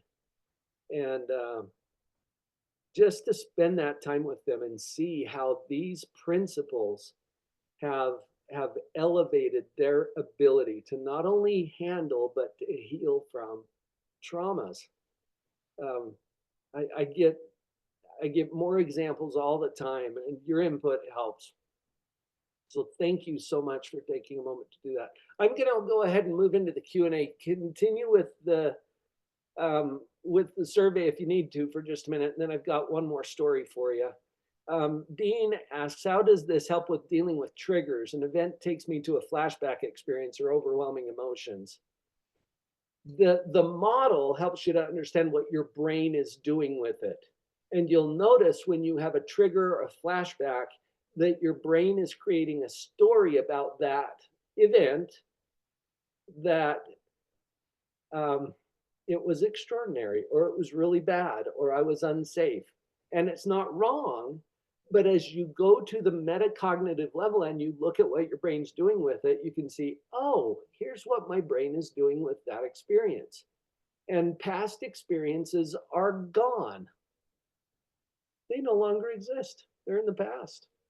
Where would they be if they were still here? Well, they only exist in our current thinking about them. That's the quick version, Dean. How would this help with hypervigilance? I realize this has happened and is over, but I can't feel safe now. Your brain's job is to keep you safe and to prove you right. And when we get programmed in our fight or flight response, learning a new response is reprogramming. And this is part of what I do in my training programs and in the certification program that I offer, is we establish patterns that allow us to reprogram. And by reprogramming, I'm talking even at the level of language. We're programmed to speak our native language. It's not even a choice. And so learning a new language is possible, and it takes a lot. Charlene says, so glad I spent all of that money on positive psychology training, right? Appreciate the increase in knowledge from today. You're welcome. And thank you, Charlene, for acknowledging that and for being here. Is a copy of that card in the book? Yes. not the card itself, but the book goes into detail about the model. And we'll take you through it step by step, including the complete version of the model is there in the book. I promised I'd share one more story. I want to get to that, and then I'll turn it back to Kelly for a little wrap up. People ask me all the time, why is it so hard? I know that positivity is important. Why is it so hard? Why do I keep slipping back into negativity? And I just addressed that a little bit with the programming, but I'm sharing an image here of a trail that my son took me hiking on. I don't know if you recognize this trail. Somebody was in Hawaii recently. That's where this is. This is a steep set of metal stairs going up the sheer ridge of a volcano on the island of Oahu. And it's called the Stairway to Heaven. Atu got that, and your name suggests that maybe you know stuff about that. Yeah, and technically it's trespassing, but we're not going to talk about that today. I was up there with my son. There are parts of the trail that are so steep. Look at this. It gives me the heebie-jeebies just to look at it. And this is why it's off limits technically to the public, because if someone were to fall, what direction are they going? And what happens to everybody below them on this steep set of stairs? Okay, so this is the stairway to heaven. My question to you, what direction are we going if we lose hold? Yeah, any question about that? Listen carefully. Default is down. Default is down. That is true on the stairway to heaven. That is true if you park your car on a hill and leave the brake off. It's true if you quit doing your workout program. It's true if you stop working on your key relationships. Which way do they go? And psychologically speaking, default is down. Meaning, if you are not intentionally choosing a positive position, you will slip because default is down. Elevation requires effort, and the view is worth it. This is the view from the top. You don't get this view from the bottom. The view is worth it. You guys, I am profoundly grateful for an opportunity to spend this time with you today. And I sincerely hope that this makes a difference for you, because you are the ones that will make a difference for them. Thank you for the good work that you do. Kelly, back to you. Thank you so much. I want you to know I've already written a sticky note. I will do this better, but my sticky note says it could always be worse. That's right here on my computer. That is so true. That's my mantra. That's my message. So I love this. This has been amazing. We so appreciate you coming. And yeah, I would love to talk about maybe doing something that's more pointed to suicide. We try to do a suicide one every year so that people can get those CEUs so we can talk. Just a reminder, Gabby has already put that evaluation link in the chat. Grab that before you leave the training so that you don't lose that. Thank you for being here, all of you. Thank you for your support of this program. We couldn't do it without all of you coming. So, but we just really, really appreciate the positiveness that we have learned about today. And I want to take that into now the rest of our day, and let's just go out and teach the world about this. I think it's great. So join us next month. We'll have another training. And if you are not on our email list and you want to be on that email list, just shoot me an email at kellys@utahcounty.gov, and it's spelled KELLIS as in Sam at utahcounty.gov. Shoot me an email and we'll get you on that list so that you're getting the flyers and you know what's coming up in the next month. So thank you. We appreciate it. And I'll be in touch, Paul, with the rest of this stuff. So Thank you. okay. Thank you, Bye, everyone. everybody. Have a great day.